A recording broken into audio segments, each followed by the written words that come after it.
Overlooking the River Wear, Durham is a cathedral city steeped in the history of northeast England.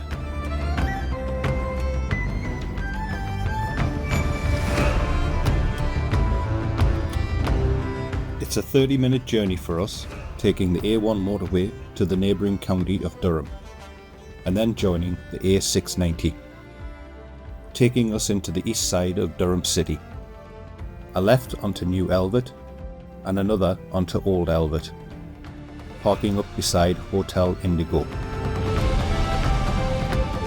Built in the 1890s and then called Old Shire Hall, it was Durham County Council's headquarters until the 1960s, and then Durham University's headquarters until 2012. There are other car parks around the city centre, but this one suits us best. We headed up Elvet Bridge towards the junction of Sadler Street.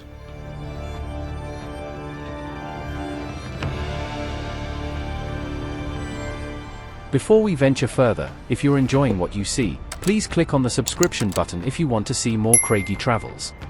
It would really help to grow the channel, and I plan to bring you some more far and near travel content soon.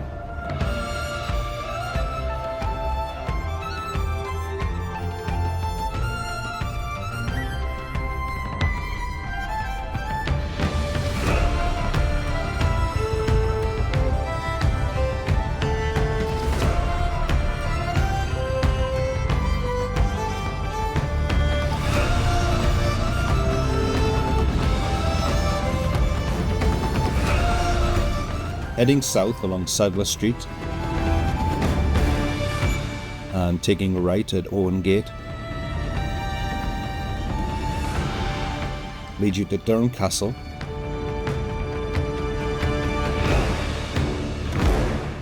and the Cathedral.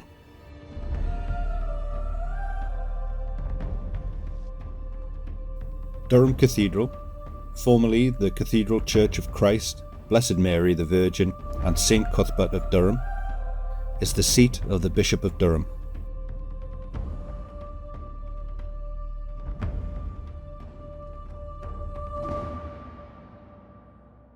During the medieval period, the cathedral became the final resting place of St Cuthbert and St Bede the Venerable.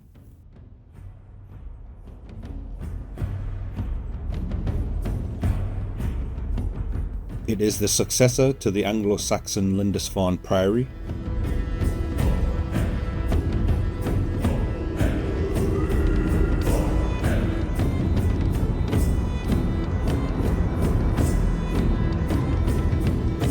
which was abandoned in the year 875 because of Viking raids from Scandinavia.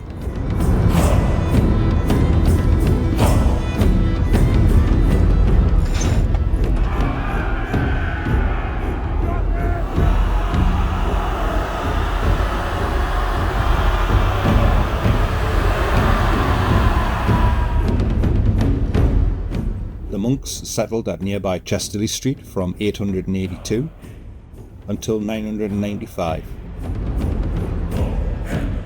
before moving to Durham.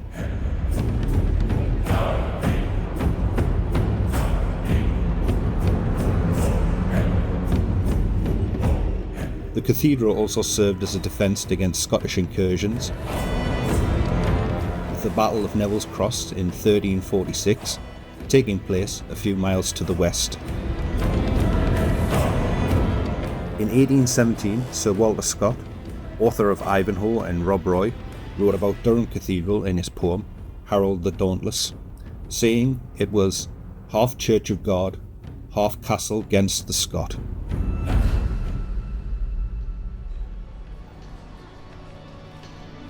Heading north on Sadler Street takes you to the Durham Marketplace.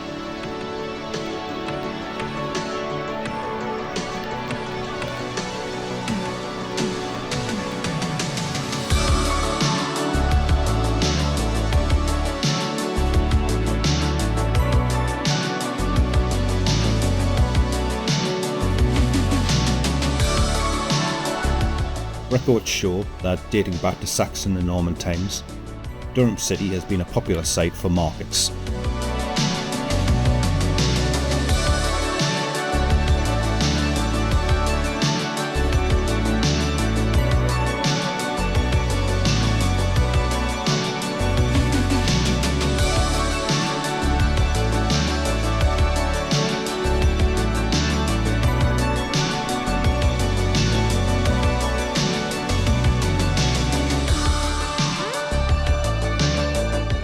market hall stands on the site of former palace grounds. Bought from the crown and used as a factory and then a school. It was demolished to make way for the market hall in the mid-19th century and then refurbished in the 1990s. It now attracts over 2 million visitors per year.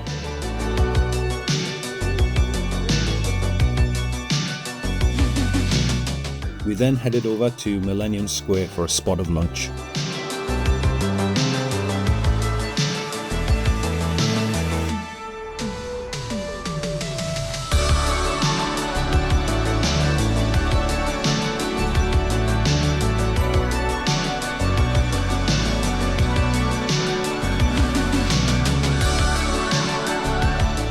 Passing the Journey sculpture by Fenwick Lawson, showing 6 monks carrying the body of St. Cuthbert to the site of Durham Cathedral. A copy of an original wooden sculpture on the holy island of Lindisfarne.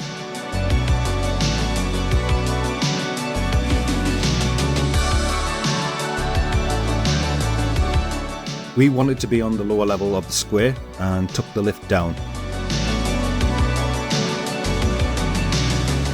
Here you will find several bars and restaurants, including the Bishop's Mill, named after a historic mill that stood nearby.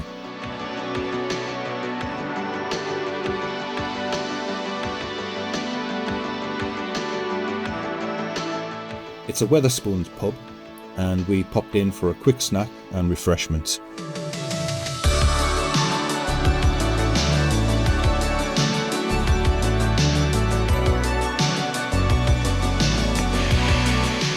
Like many cities, towns and villages in the northeast of England, Durham's main industry was the coal mines.